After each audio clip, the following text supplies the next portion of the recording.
Today's video is brought to you by Surfshark VPN. Keep your online identity safe with the world's leading VPN. Use the link in the description and get an extra 3 months free by using the promo code OTHERSIDE. Hi, I'm Carrie Kohan, and I died twice in 1992 and 1993. My first death was pretty dark. I was a bartender and I had drank too much and I ended up choking on my own fluids. I was incapacitated. I just couldn't move. And so I died and I slipped out of the top of my body and I floated above my body, and I thought I would go to the light, but to my surprise, I didn't. I started to hear some really dark things like demonic noises and sounds, and things started to come out of the floorboards like these little black creatures, and soon I was facing toe-to-toe with what we would know as the devil. And I remember thinking at the time, like, I was an atheist. I didn't want to believe in any of this stuff because years before I had had an abortion and I was beating myself up so much. I was thinking, I don't want to believe in anything out there because then I'll have to be accountable, and I don't want to be accountable. I don't want to have, anyone judging me. And there I was standing face to face with this thing. And I remember thinking, okay, so if this is real, and if I'm looking at this in front of me and I can feel him trying to hypnosis, like he was trying to coax me into coming with him, I realized that if he's real, there has to be something opposite of it, and there has to be something good. So at that moment, I called in God and Jesus to be by my side. And it was like, God and Jesus, you have to be by my side now. And to my surprise, they did. God was to my right and Jesus showed up to my left. And immediately that thing ran. Its eyes lit up and it flew. It went out the window, and along with all the little minions that went with it. And so I had a conversation with Creator there at that moment. And I said, why did he come for my spirit, for my soul? And Creator said in the most loving and gentle voice that I had given up on faith. My soul was for the taking. I had beaten myself up so much that I had no faith left. And so he felt that I was vulnerable enough that he could take my spirit. And thank goodness I called out for help. So over the next year, I cleaned up my act. I stopped drinking and I got out of the party scene. I left working at a nightclub and I turned my life around. And then I met who would be my first husband. And instantly I knew that he was the one that I was going to be married to and have children with. And so I was engaged after just a couple of weeks of meeting him, and I was at home packing, moving out of my beloved hippy dippy house. And as I was packing, I was putting pictures in a box. And I remember having sorrow and feeling a bit of stress. It was like, should I be doing this? Is this right? Because gosh, do I really know him? And there was also a lot of guilt that, you see, I'm Aboriginal, I'm Native. And I kind of came from the other side of the tracks, and his family was a good Catholic family. They just were a really beautiful family together. And my family was beautiful as well. But, I had had an abortion and I had done things that I was really ashamed of. And I didn't think that his Catholic background family would be approving of me. So I started to feel a bit of stress about this. Am I doing the right thing? And that's when I started to get chest pains. And I had had chest pains for a very long time. My grandmother died at 32, heart attack. My mom quadruple bypass at 42. So we had a long history of heart problems in our family. So it didn't surprise me that at a very young age, I had heart issues as well. I came to understand that whenever I started to get the palpitations or the heart murmurs, I would start to cough. So I leaned over and started to cough, and I thought, this will stop it. So I laid down, I made a deal with myself that, okay, well, I'll rest, and if I still have the chest pains when I wake up from a nap, then I'll go to the hospital. Well, I laid down and boom, this sharp pain hit me in my chest like a knife. It was so strong, and immediately I was back and up and out of my body, just like my first death, slid out of my head and was hovering above my body.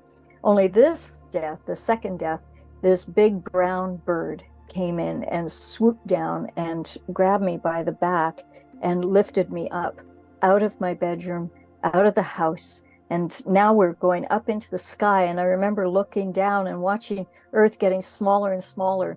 And we started to go into the clouds. And as we went into these beautiful, radiant clouds, we entered into like a void. It was a vastness of a white room. First of all, you do feel the love. It's just like what everyone says in near-death experiences. The love is overwhelming. It is so profound. But also, there was no sound. And I could feel my ears vibrating and pulsating because the pressure was so great. And it took a little bit to adjust to that pressure. And the bird sat me down on a seat, but it looked like a cloud.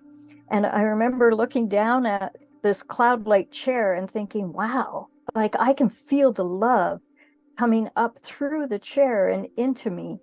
And I was just absorbing all this love. There is no other way to describe it. So as this energy is coming up and through me, you know, I'm looking down to see what it's made out of. And then I look up and someone was standing in front of me. Well, I jumped. I was so shocked that someone was there. And I recognized him instantly from my first death. And it's who I knew as God, who was to my right. I remember feeling like wanting to call him God, but then I also had an understanding that he went by many names.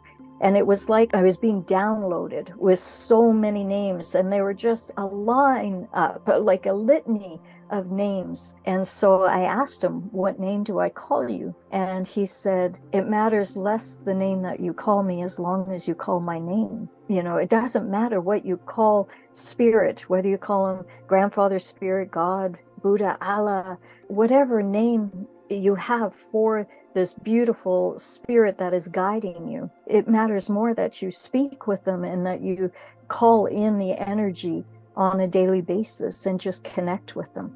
So I realized in the conversation with God that God is creative, actually, because what I was downloaded with was I could see how all spiritual practices, all religions, they all are with the motive to bring every one of us together to the very same point. And that point is called the spirit song. And the spirit song is a vibration. It is where sound and music is combined, and it creates a vibration that brings us all together in the spirit of love. From there, I saw something move out of the corner of my eye, and I realized Jesus was with us as well. And again, he was to my left, and we had some great conversations, he and I, about the power of thoughts. I think that the greatest challenge that humanity is facing right now is thought pollution. And it's not just humanity, because with every negative thought that we have, or evil thought, or, you know, stuff that we see on the television that we're putting out there into the thought waves, that becomes thought pollution, and it leaves us, it leaves the world as we know it, and it goes into other dimensions, other galaxies, other planets, other ET nations. It affects the whole. And so our other mission here is to clean up our stinking thinking thoughts. This is our responsibility, to start focusing on love, on light, on laughter, on joy, on abundance, on everything that is good. It is a choice. The best spiritual practices that you can have are to treat your body, your mind, your spirit with unconditional love, and focus on the spiritual growth, why you are here. And by the way, there was an artist, Annika, I believe was her first name. She painted when she was 8 or 12 years old, the Prince of Peace. It was a portrait of Jesus. And when I saw this portrait, I burst into tears when I went back to Earth, because this was the image of Jesus that I saw on the other side years prior. So it was confirmation for me that indeed I was speaking with that Jesus, that was Prince of Peace. So anyways, I finished the conversation with Jesus, and then I looked back up and God was walking away from me, and I thought, what is going on here? Jesus disappeared, and he smiled as he was disappearing. And I started to get a little nervous because I thought, oh no, Judgment Day. Now it's going to begin. We're going to talk about my abortion, aren't we? So before I knew it, I actually was sitting in front of this semicircle table, and I was in the center facing the semicircle table, and God was opposite me. with elders. There were 12 elders sitting at the table beside him. So God introduced them all and said, this is the council of men. And I remember thinking, man, well, where are all the women? I mean, that was my first thought. And they all started to chuckle. And I realized, right, yeah, they can hear my thoughts. So anyways, all the communication was through thought to thought, right? You didn't have to actually speak. Anyways, I said, where are all the women? And they said, oh, there's much female, feminine energy around you here. In fact, it's all around you. But what you are now seeing is the male energy. And because you've been wounded so much by male energy or imbalanced with your male energy, we have brought you here to find that balance and for you to realize how much you are loved. And we need you to love yourself as much as we love you. The main elder was to God's left. And so he was telling me, we're very glad that you didn't commit, because there were many times in my life that I had thought about. And they said, when a soul creates an abrupt break or fracture in the matrix, and then when you create this fracture, you end up being in an endless loop. And it takes a lot of time, a lot of energy to actually move yourself out of there, because there are two routes that a suicidal soul will take once they've committed suicide. The first is to go directly to the white void, which we know is heaven. And when they get to the white void, they do what I did, was a life review. You get to speak with spirit, perhaps the council of men or your spirit guides or your loved ones that have passed. And you resolve a lot of issues, a lot of things that you thought were real, but ended up being not so real. And there's a greater understanding, especially through the life review. That is profound. So anyways, with the suicidal souls, you have the two ways. You can go straight to the white void, resolve all those issues, rest for a bit, and then you return back and you start all over again in a parallel dimension. Now, this was 1993 that I died the second time. We didn't know about quantum physics. We didn't know about parallel dimensions and parallel universes and all that sort of stuff, right? In 1993, I remember them saying, yeah, the soul comes back and starts all over again with same parents, with the same experience, same lessons, same choices. And you get to the point where you commit suicide, and you're either going to commit suicide again and become an endless loop, or you're going to make a conscious decision to say enough. So anyways, the other route that a suicidal soul can take is a very dark route. What I was shown was the second route was, instead of going to the white void, the soul goes into this abyss, and it's like a holding station, but it's very dark. It's a tough place to be in, because you can hear howls and you can hear tormented voices, and tormented faces will come in and out, and these are people that you might not even understand who they are or recognize them, but they're souls that you either feel guilt about, or there's abandonment issues or whatever it may be. So the souls will often just be trapped, feeling that they are trapped in this gray void, but they aren't trapped. All they have to do is, like I did in my first near-death experience, saying, God and Jesus, be by my side. I want to go to the light. I want to see the light. I want to be out of this place and lift myself up. That's all you have to do, is to have faith. So when I saw that, I thought, I will never consider again in my life. I'm not coming back and doing this all over again. I'm going to get it right the first time.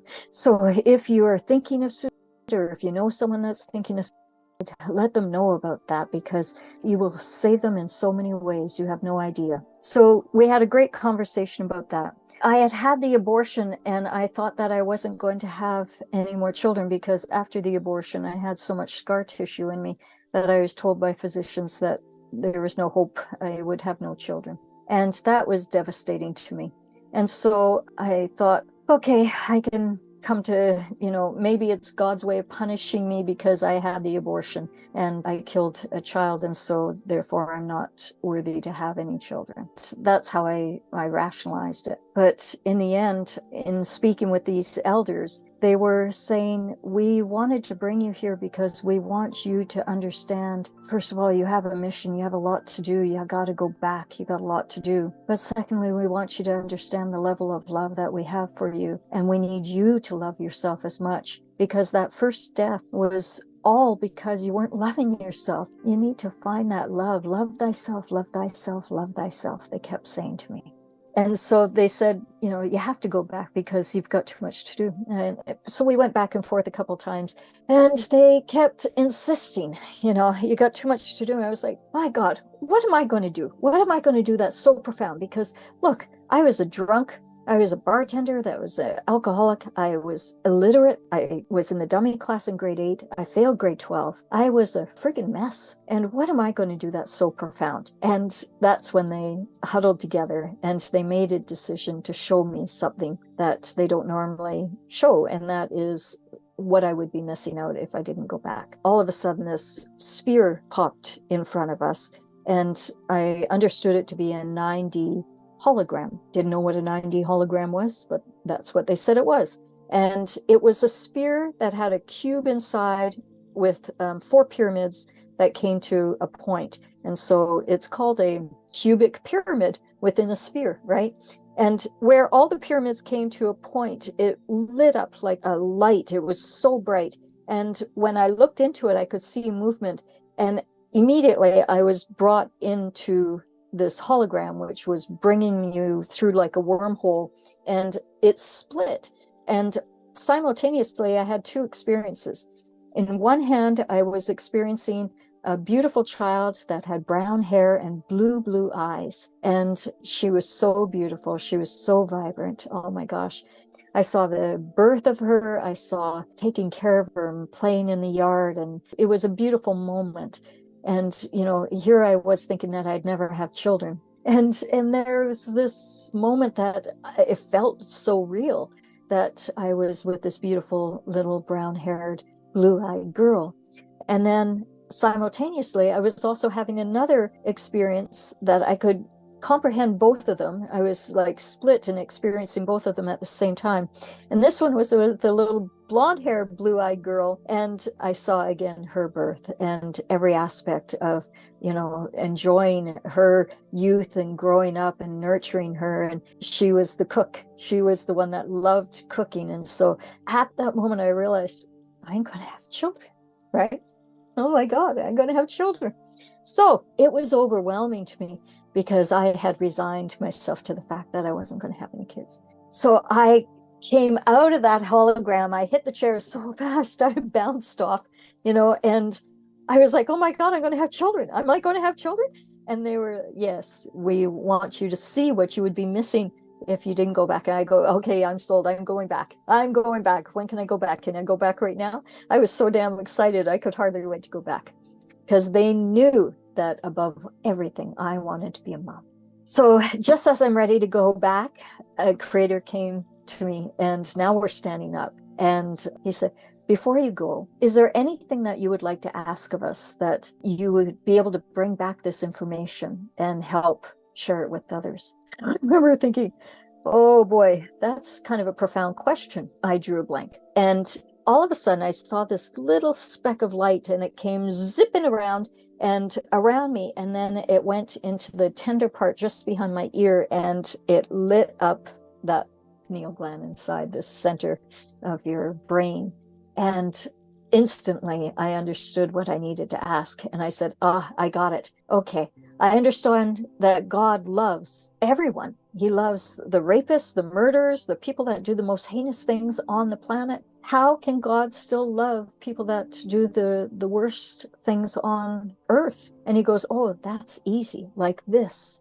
And he did a swoop of his hand, and immediately I was transported into yet another room. And it was me sitting in a chair, but it was a younger version looking of me, and with a counselor. And so the counselor is sitting there and goes, okay, so what we'll do is we'll go over everything that you've chosen to learn on the other side. The counselor then got up, and out of the vision froze. And she came over and she greeted me and said, hello, this is your memory self. that is sitting there, and you are your observer self. Memory self, meet your observer self. Observer self, meet your memory self. And so she then sat down. She said, right then, okay, so let's review. What is it that you're going to learn when you go to Earth? And they started to go through some of the things, like your name is going to be Carrie Louise, and you're going to be born sickly. You're going to have kidney stones for the first 14 years of your life, and you'll be at the age of 3. And my memory self went, woohoo! Oh my gosh, that is awesome. And my observer self, me, that's kind of floating in the room, it went, whoa, whoa, whoa.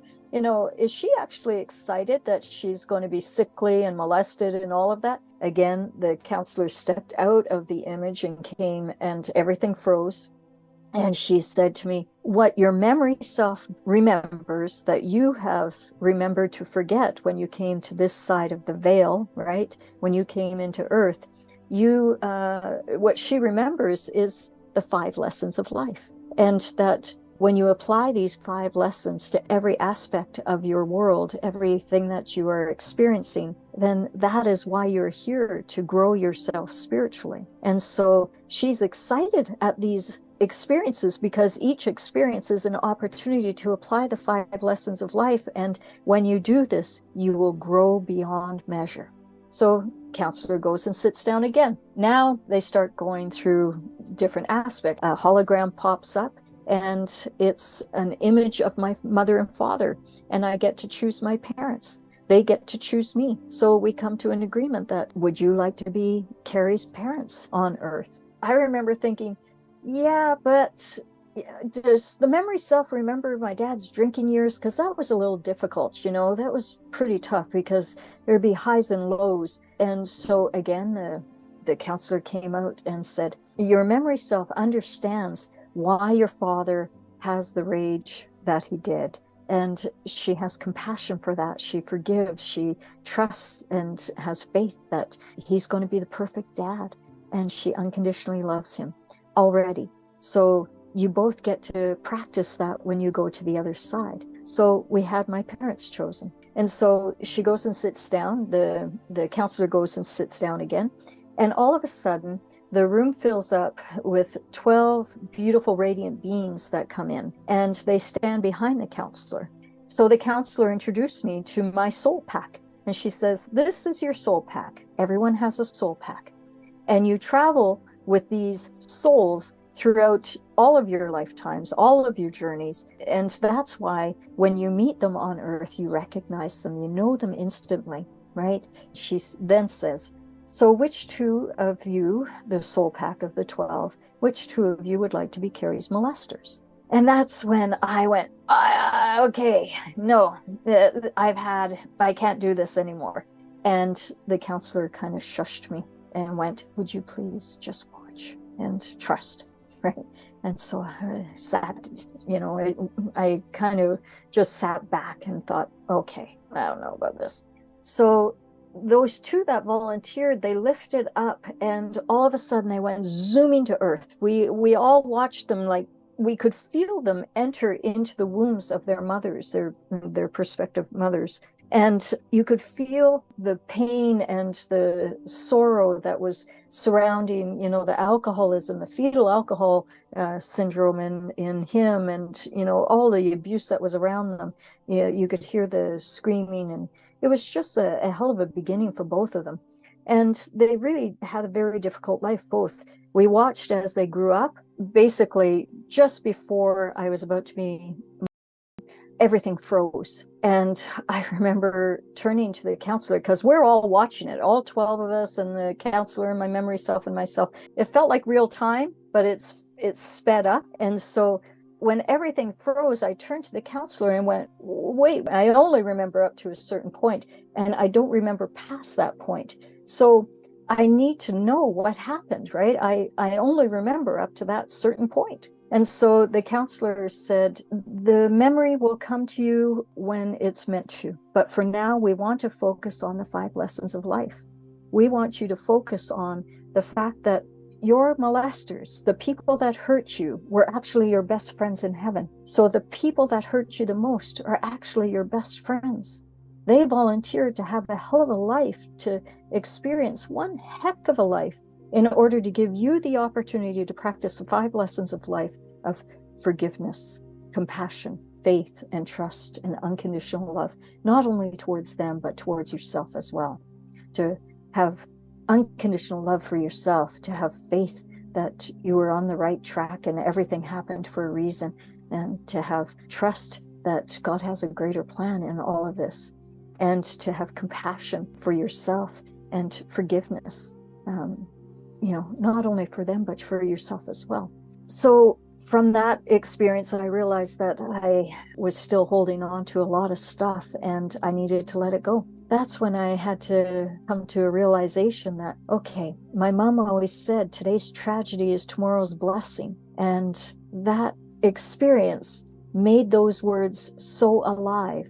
You see, when I came back, I did eventually come back. They kept saying, God, go back, Carrie, you got too much to do. And I remember thinking, yeah, right. Well, when I did come back, I spent, the first year I married my husband, and that was really lovely. And then we had our first daughter, who was a brunette. And then we had the second daughter, who was the blonde. I ended up working as a counselor and therapist and helping people find the light within and realize that, it's all going to be fine in the end. Our mission here is to grow ourselves spiritually through song, through hope and love and prosperity, through throwing all that garbage, all the stuff that no longer serves us into the cosmic garbage can, through being everything that you can be, and just having that 5 lessons of life active in your life each and every day.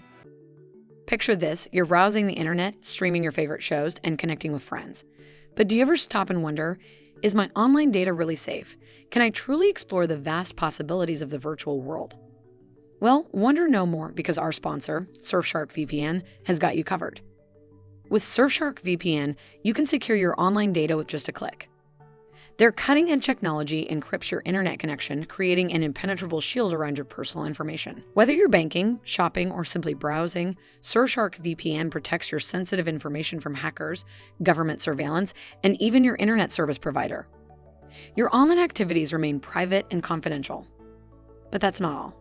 Surfshark VPN is your ticket to unlocking the full potential of the internet. Have you ever wanted to access content that's restricted in your country? With Surfshark VPN, you can change your virtual location with ease. Bypass geo-restrictions and stream your favorite shows and movies, discover new music, and connect with friends across the globe. Join millions of satisfied users who trust Surfshark VPN to secure their online data and unlock a borderless internet. Use the link in the description and get an extra 3 months free by using the promo code OTHERSIDE.